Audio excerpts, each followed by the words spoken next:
He's an old head. Youngins are really starting to get on my damn nerves. He's a purveyor of nonsense. He's a Georgia high school coaching job influencer. His favorite Bible verse is, Jesus wept. He's the man of constant sorrow, Chris Lamb. Yeah.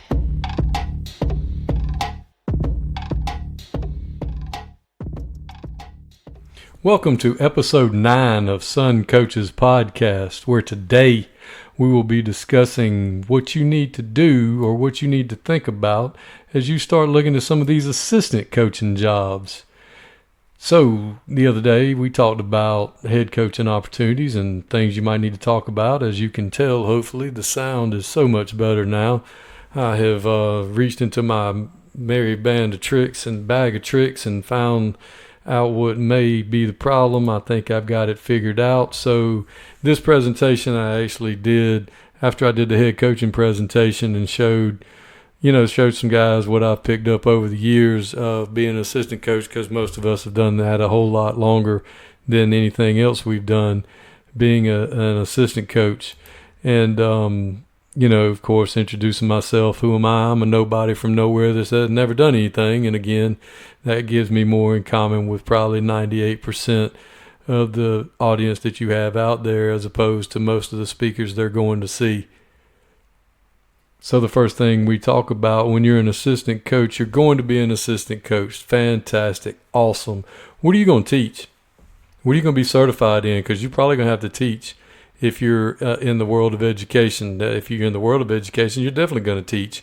What are you going to teach? What are you certified in? Everybody getting certified in PE, there's only so many of those jobs, so you better be able to teach something else. I myself am certified in special education as well as PE, and I can teach math if I have to. You might want to look into some of those areas. You can get paid more by teaching high need areas, and if you have student loans, you can get those paid off as well by teaching in those high need areas.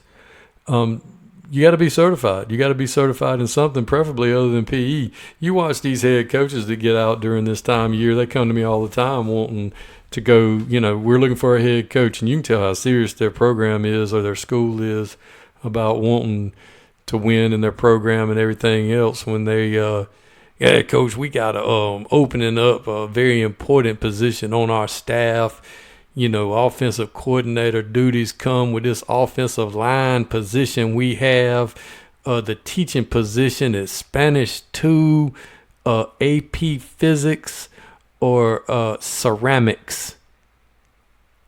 Okay, yeah, there's a bunch of us that went to school and got in that line when we were deciding that we wanted to coach in high school. Most of us dum-dums looked over there when we got in line and went, this accounting line over here, it's kind of long. This engineering line, these kids look like they were the last one picked for kickball. As a matter of fact, I don't even think they were picked for the kickball games. Coach just said, well, one of y'all's got to take them. So they're going to be on your team. And then we looked over there at the PE line and we went, I like PE. That was one. I passed that and lunch. I'm going to go do PE. That sounds like a great idea. So we went and got in the hot PE line, and we got certified in PE. Unbeknownst to us, people don't get out of them jobs. So you're going to need to be certified in something probably other than PE. And I would implore every one of you, especially if you've been doing it over 10 years, go ahead and take the special ed co-teaching GACE test or whatever the certification test is in your state. Go take it. If you paid any kind of attention, if you've been doing this for any amount of time, you can pass that test. It is not difficult. I mean, it's pretty much common sense. Chris can't read. Which of the following is the best thing to do for Chris? Have Chris stand up in front of class and read. No, that's probably not it. Tell Chris to go stand in the corner because he's a dummy and he can't read. That's probably not it. Sit Chris over there with somebody who's a strong reader and let them work with him. Now that sounds like a good idea. Make Chris go sit out in the hallway and give him some crayons and tell him to just color. those are the questions are like that. I mean, there's some law things that you've got to know that you have to study a little bit, but you're going to come into a lot more contact with kids that need services, and it's not going to hurt you, and it's not really a bad test, and the joy and the satisfaction you'll get working with these kids is fantastic. I've enjoyed it. I've been doing it for the past 10 years, and I really do enjoy it.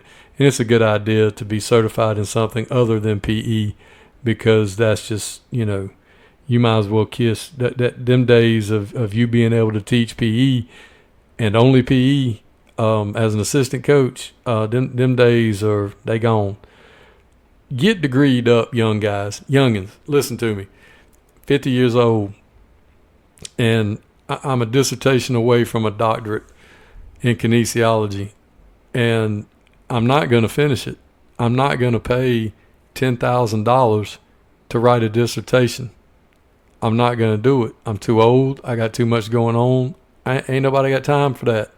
But while you're a young man, get degreed up. If you can stand it, as soon as you finish your undergrad, go ahead and get your master's. As soon as you finish that, go ahead and get your educational specialist. If you can stand it, as soon as you finish that, go ahead and get your doctorate. In this state, I don't know how the other ones operate, but in the state of Georgia, you are going to be paid on your years of service and your highest degrees. That's what we get paid on. It's the only way you can get a raise, is to keep getting degrees. Get the highest degree you can get, and it's easier to do when you're young and unencumbered than when you get old and you have more responsibilities. Not saying that some young people don't start their families young or early. Not saying that at all. But when you're younger, it's a lot easier to do than to go back and do it. Get as many degrees as you can get. Get degreed up. Get as many certifications as you can get. If you are in PE, go ahead and get strength certified. Go ahead and get all the national strength certifications that you can get. As much as you can get, as early as you can get every certification you can get. If there's a gifted endorsement, go get that. If there's a reading endorsement, go get that. As many degrees as you can get. And whether or not you think you'll need it or not, get a CDL. Some little podunk places that you go to, you may have to drive the bus. You may have to drive a bus route for the school. That may be part of the gig that you can get. I mean, I've never had to have a CDL. I mean, I've been places where they threatened us and said you had to have one, but I've never gotten my CDL, and now that I've had a stroke, I can't really, nobody want me driving the youngins on a school bus. I mean, I can barely ride on one, much less drive one. But you guys need to go ahead, get everything. If they're having something that you can go get, especially if you can use somebody else's money to go get it, go get it. Go get it while you're young. Go ahead and get degreed up, get certified up, get everything that they're passing out that you can get early. Talked about this as a head coach, and it's probably more important as an assistant coach, and that's networking. Get in the good old boy system. If you were in a fraternity, use your fraternity connections. That's how I got my first job. I was playing golf at Forest Hills Country Club in Augusta, and I happened to be wearing my letters. And Mike Laney, who was the defensive coordinator and head baseball coach at Aquinas at the time, was playing with Marty Jackson, who was the head coach at the time at Aquinas. And he saw that we were in the same fraternity, Pi Kappa Phi, and he came over and he said, introduced himself and challenged me and all that other kind of stuff, and found out that we were fraternity brothers, and he was looking for an assistant baseball coach, and that's how my career got started. I was hired by one of my fraternity brothers. When I was in college, I was roommates with Milt Miller's son. Milt Miller, legendary coach, coached at Worth County, Lowndes, other places as well, but those places he's probably most known for. And I got to know those guys while I was in school, and that didn't hurt me down the road. I mean, I remember Coach Miller telling me when I first got started, when you go into these interviews, drop my name. They might not like me, but they know me, and they'll call me. And so you've got to use whatever advantage you can get as far as networking goes. And it's so important as assistant coaches that you do this. I mean, just look at Kellen DeBoer, just took the head coaching job at Alabama. In his defensive coordinator position, he fills with the head coach at South Alabama. Why? Because they had worked together on a previous staff at Indiana. I mean, networking as assistant coaches. When you go to these clinics and you run crazy and have a good time, and after you sit there and learn and you meet other young guys or other guys in your, expertise, your field, or what you feel is your field of expertise, these are going to be your guys. And when you become a head coach, then, you network, find out who's hiring, who's firing, who's looking, who's got slots, who's, doing what needs to be done, or where you want to be, or what part of the state you want to be in. All of these things are not going to happen if you just sit around with your thumb up your behind and don't get out there and try to meet folks and do stuff. Now, granted, I don't like people in general, and they generally don't like me, and that's fine. That's okay. I get it. But you've got to get out and put yourself out there. You've got to expose yourself. You've got to go out there and say, hey, how you doing? My name's Vinny Bag of Donuts. I coach over here at Ookie High School, and I sure do enjoy watching the product you put on the field. Coach, do you mind? You have some time that you could sit down and talk with me about, how you teach, whatever. And most coaches will take the time with you to do it. They love doing stuff like that, and let them talk. Just sit there and let them talk and network and learn. And they're like, ooh, that young coach over there, he sure is interested. He sure does pay attention. He sure does do whatever. But you do that kind of stuff when you go to these clinics. Go to Glazer clinics, go to Nike clinics, go to these playbook clinics, go to the, the Southeast Wing T clinic that Coach Holmes puts on. Go to, I don't care if they're having a clinic on putting brooms in broom closets. Go to the broom closet clinic. Learn whatever you can from whoever you can. It's fantastic, because we all, as I said a million times, it's not what you know, but who you know. Get your foot in the door any way you can, anyhow, any way that you can. Now, once you do, and I don't care how this comes across, I don't care what you think, I don't care. This is not going to change. But you must be loyal. That is the number one attribute that a head coach is looking for in assistant coaches. Now, some of you young cats, because I pay attention and look at stuff on the X and listen to some of y'all talk, and I listen to this crap about give loyalty, get loyalty, and give respect, get respect. Anybody over 40 wasn't raised that way. Newsflash. You need to understand that. I'm not saying that you're wrong. Not saying that, I wholly disagree with you. But we weren't raised that way. And when I gave this talk, I pointed around the room, and it was funny because like half of the room was a bunch of old heads. And then the other half of the room was a bunch of young cats. And I pointed at all the old dudes, and I was like, him and that dude right there and that man right there.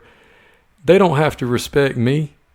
They automatically have my respect, because by looking at them, I can tell they're older than I am. I automatically respect them. Now, whether they respect me or not, that's their business.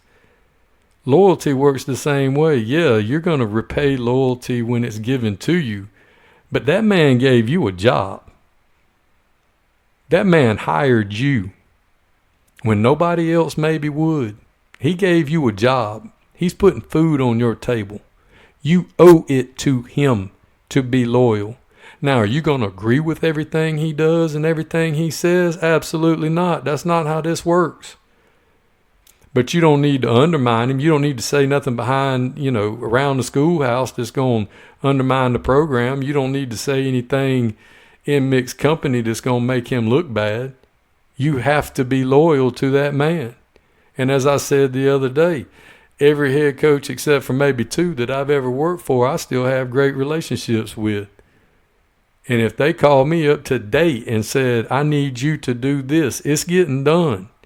Bobby McAllister, I would cut your head off for Bobby Mack. If he called me today and told me to be here in X amount of time and I need you to dig this hole, the hole would get dug. That's just the way I am. That's just the way we were raised. If Nick Davis called me and said, Chris, I need you to do this, it's going to get done. If Isaac Farrell calls me and says, do this, it's going to get done. If Lee Hamner calls me and says, do this, it's going to get done. If Chad Alligood calls me and says, I need you to do this, if Trey Wolf calls me, it's going to get done. Because that man hired me. That man hired you. You be loyal to that man. And that man will be loyal to you. And he'll help you down the road. And that's the number one trait that you need to have as a head coach. They don't give a flying fart if you know anything about football. They'll teach you what you need to know. But you need to come with that inherent sense of loyalty to them, to their program, to their vision, to that man. Now, don't go in with blind loyalty. Don't just be running around chasing some boo-boo that don't know what he's doing, that goes AWOL and acts crazy. But you latch on with a good one, and that man will take you places you ain't never thought about being before, i.e. Kirby Smart and Nick Saban. So, there's that. Now, things that you're going to need as an assistant coach. Number one, you're going to need a strong back and a weak mind. And it was funny on this slide when I pulled it up, it's got 4 pictures on it. It's got a picture of some broom and some mops. It's got a paint machine. It's got somebody putting some laundry in the washing machine and a big old ball of string. You need a strong back and a weak mind because you're going to have to work. You're a grunt. You're going to have to do some physical work. You're going to have to do some things that you might not want to do or that you might not realize needs to be done. And you can't have no ego. You can't walk around talking about, oh, I ain't doing that. I mean, that's the problem we have today. I sit here and look on X the other day and this topic was, being discussed and somebody, well, that falls on the head coach. It is the head coach's responsibility to sit down. As Chad Alligood would say, what are we doing? What are we doing? Lamb, what are we doing?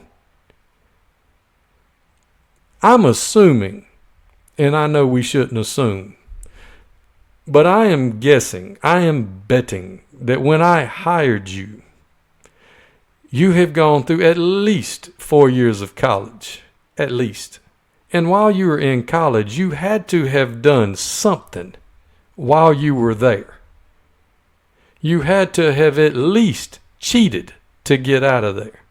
You had to have at least put some kind of effort in to look on Mary Sue's paper to get your little narrow behind out of there so that you could go on somewhere else.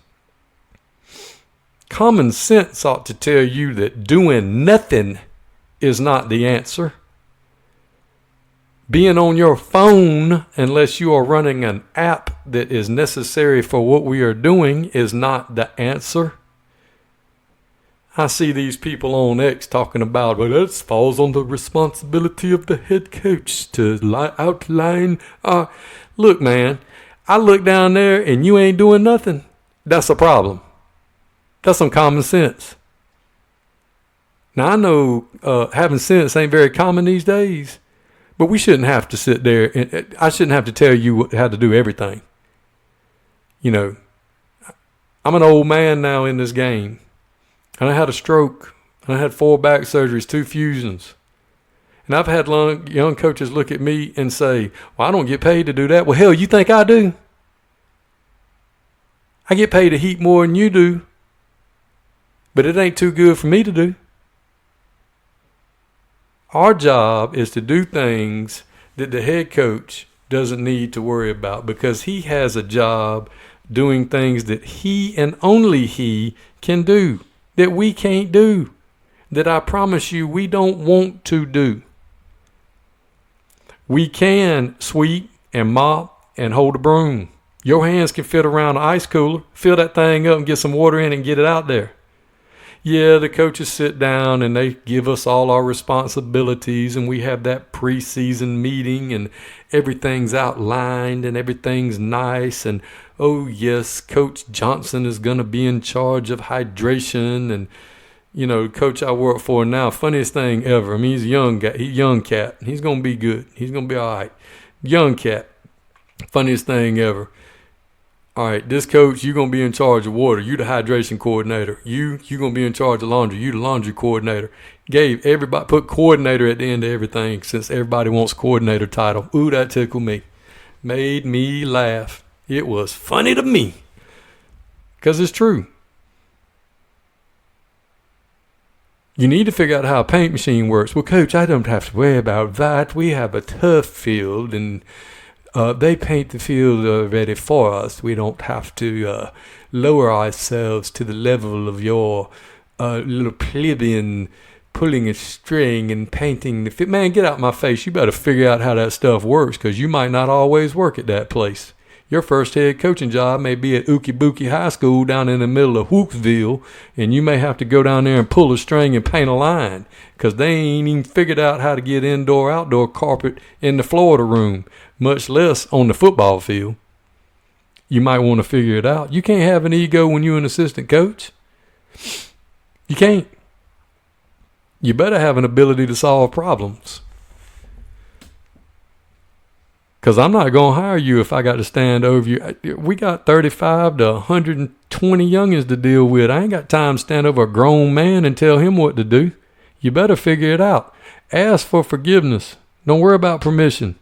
If you see something that needs to be done, do it. If it ain't right, we'll get it worked out later. Don't worry about it.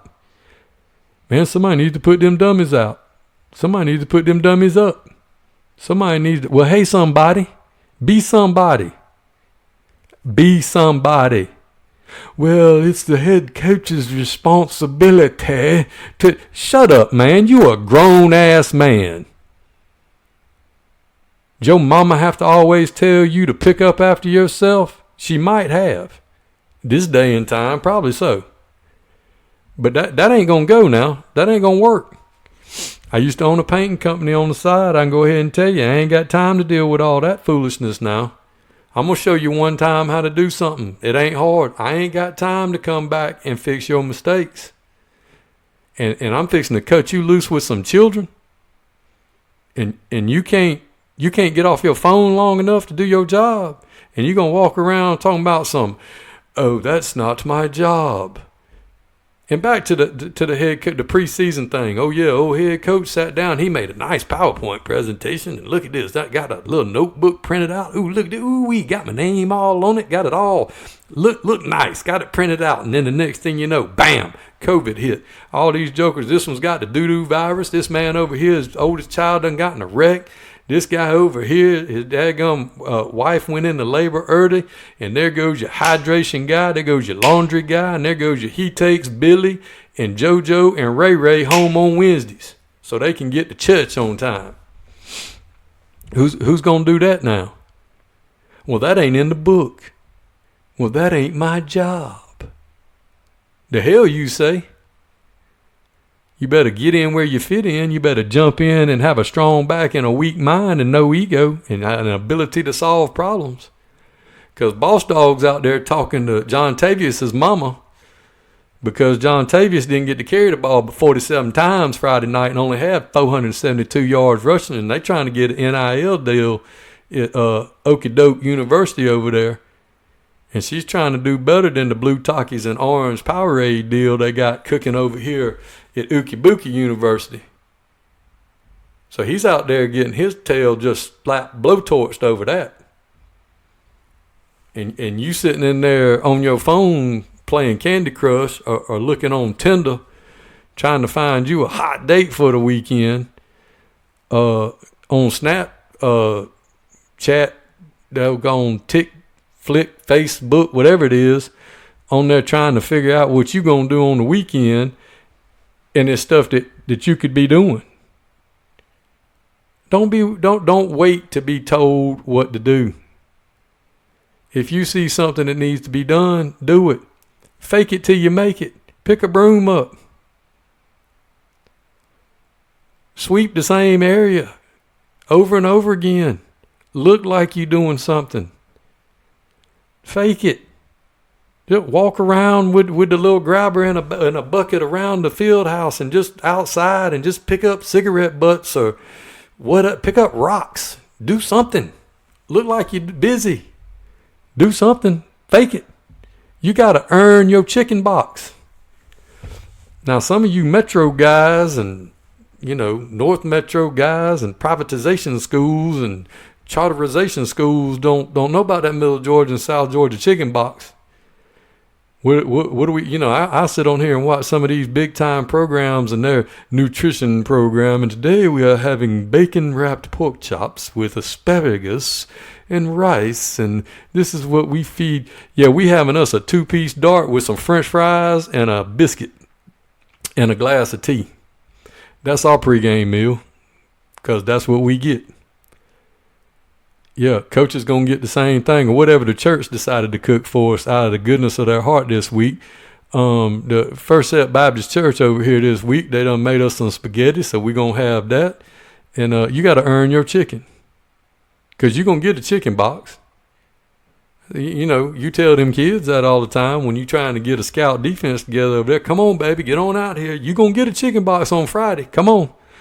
I promise you're going to get a chicken box. Get on out here. Get on out here. Get on out here and play. You're going to get a chicken box. I promise. We're going to take care of you. But these are all things you're going to need as an assistant coach. I promise you, you're going to need them. And you may be an old dude that has forgotten. Yeah, you might not have a strong back anymore, but you can still have a weak mind. You can still do what they ask you to do. I can't pick up anything that weighs more than 25 pounds. Got a doctor's note. Says it right there. See that right there? Can't do it. But I can still work. I can still take these kids home. I can pick them up on the way into work in the morning for that workout. Hey, coach, you mind stopping by and picking up these kids? Absolutely not a problem. Let's go. Round them up.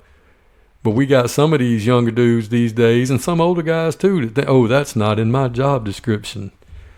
Oh, that was not on the list of things that I'm supposed to do. Man, you better get out my face.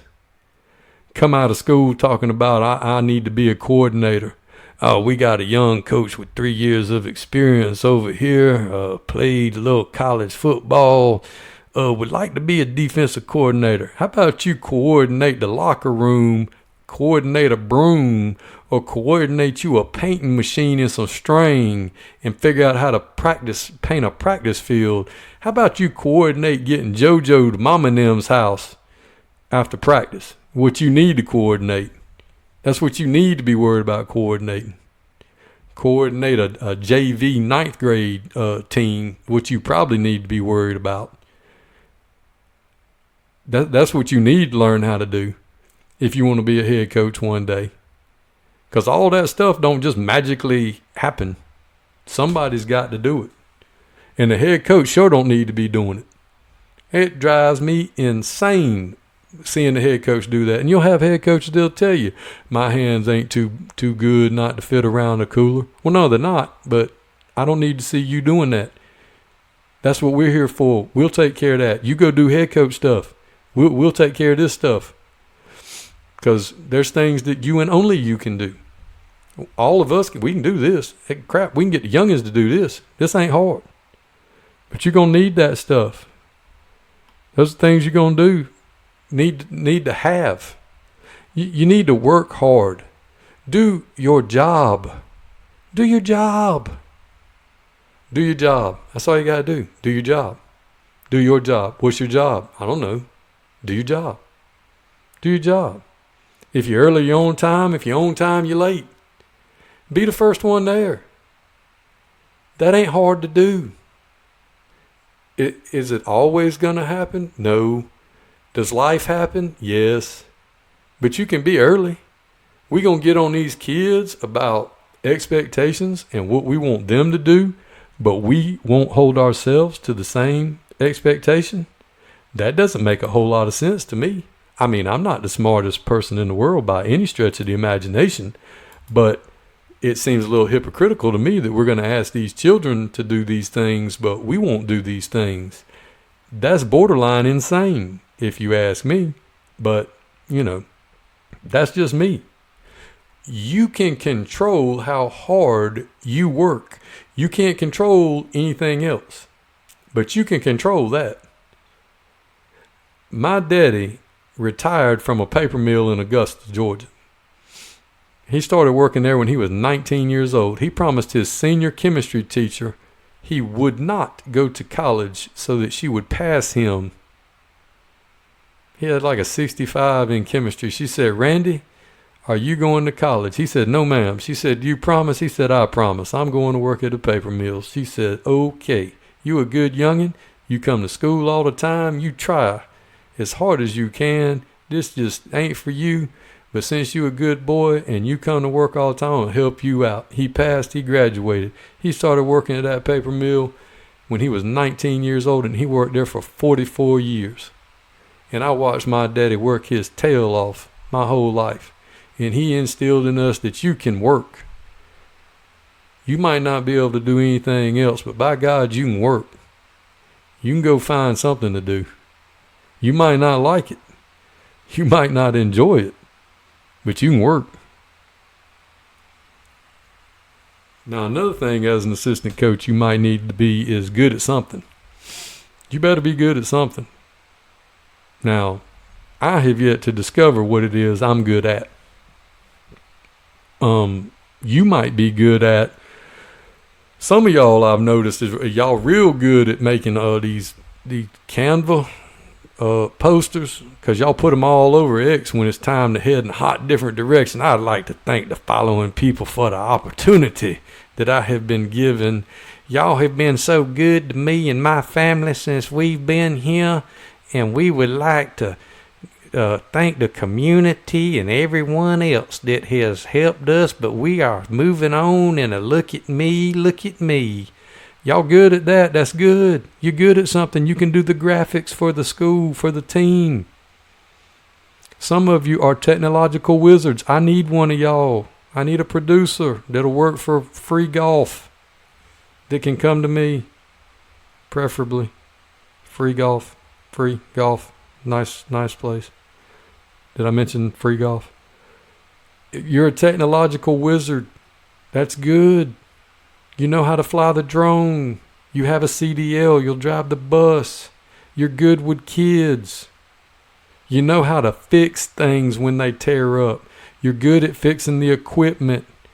You're a OCD neat freak that would be great in the equipment room and bust them little youngins' heads when they were trying to run in and out of there, taking whatever. You got to be good at something besides X's and O's. I've said it a million times. You can train a goat to do that. It's a math problem. Offensively, how many do they have over there? Go where they ain't got as many. If you want to go where they have as many, figure out a way to get more over there. Defense, pattern recognition. When they line up like this, what do they like to do? Fit, run, tackle. Don't let them get behind you. Game ain't hard.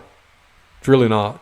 I mean, y'all can, all those little things they put on there, guns around their head, what are you going to say, and stand by or whatever. I mean, I'll stand by that until hell won't have it.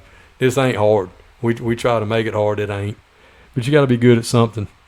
And again, ask for forgiveness, not permission. If you see something that needs to be done, just do it. Just do it. Just do it. You're not going to get in trouble, I promise. They'll appreciate it. It might not be exactly what you want or what they want done, but if it needs to be done, it needs to be done. It's something that's got to be done, and your boss will appreciate you for it. Okay? Yeah, go to these clinics, go to these things, network, meet people, learn things, learn the game. But there's so much more to being an assistant coach than just getting on the whiteboard and drawing up a strength and conditioning program and developing an offense and a defense. There's so much more than that. And the most important thing is, if you can't do any of these other things, if you can't work, if you can't be loyal, if you can't find something that you're better than anybody else, you can at least love on the kids. You can love on the kids. You might not be able to do that. Might be your thing. That might be what it is that you're the best at. Is you might be the one that is the best with the kids, because ultimately that's all that matters. That's all that matters. Are you good with the kids? Can you get them little knotheads to do what we want them to do? Can you love on those kids? Can you get on them when they need to be gotten on to and rub on them when they need to be rubbed on? That might be your thing, because you can't go wrong with that. Now, I am sure that people will point out to me things that I have left off, things that I have forgotten, that'll make you a successful assistant coach. Just a regular old assistant position coach. Yeah, you've got to be organized. Yeah, you've got to do this. Yeah, you've got to do that. Yeah, you've got to be able to, develop a plan and all this other stuff. But if you don't have the core foundation of loyalty, working hard, finding something to do, getting in where you fit in, if you're not going to do that, I don't see how you're going to make it. And falling back on, well, it is the head coach's responsibility to tell us what. You are a grown man. You shouldn't have to be told what to do. Again, sitting around doing nothing ain't it. That ain't it. Y'all know better than that. We know better than that. And there's nothing wrong with being an assistant coach forever. There's nothing wrong with it. It's a good gig if you can get it. Because there's nothing better when you get older than when somebody's mom or daddy comes over there running hot and they want to know something, and you go, hold on just a second. The man you're looking for is right over there. And then you just keep it moving. You get them in the field house, and you take care of whatever needs to be taken care of, and you don't have to worry about it. It is fantastic. It is a great feeling. It's wonderful. It's one less headache you got. One less headache you got. And you're part of the solution. Don't cause boss dog. Don't cause big check problems. Don't put problems on his desk. Try to handle every situation that you can handle the best you can before you send it to him. If it's something you can deal with it. If it's above, if you can't deal with it, then pass it on along. But whatever you do, don't put problems on his desk. That's not good. You won't be there long. I don't care what kind of shortage there is these days. And I'm not saying this to get on people. It's just, this means a lot to me. To make sure that assistant coaches understand that we've got to take care of these head coaches. It's hard enough being a head coach as it is. And it's hard enough for these head coaches to find assistant coaches that are worth a tinker's damn to come work for them. Especially when they have to monkey through the slots they have or don't have and matching up this guy with that guy, and these are the teaching slots I have and these are the guys I'm trying to get, and then they get somebody in there and the guy sits there on his phone 90% of the time, or he's walking around worried about whether his backpack matches his tights he's got on under his shorts and whatever other nonsense he's got going on, than whether or not he's actually coaching the kids or taking care of the kids, or he's, doing whatever, and that's just, things that I think you need to consider while you're in this business as an assistant coach. If there's anything I can ever do to help any of you, y'all know how to get in touch with me. Not only is it head coaching season now, it is also assistant coaching season. People are on the move. They'll shake out more as some of these head coaching jobs get filled. If you need anything, reach out, ask somebody, network, and as always, be good.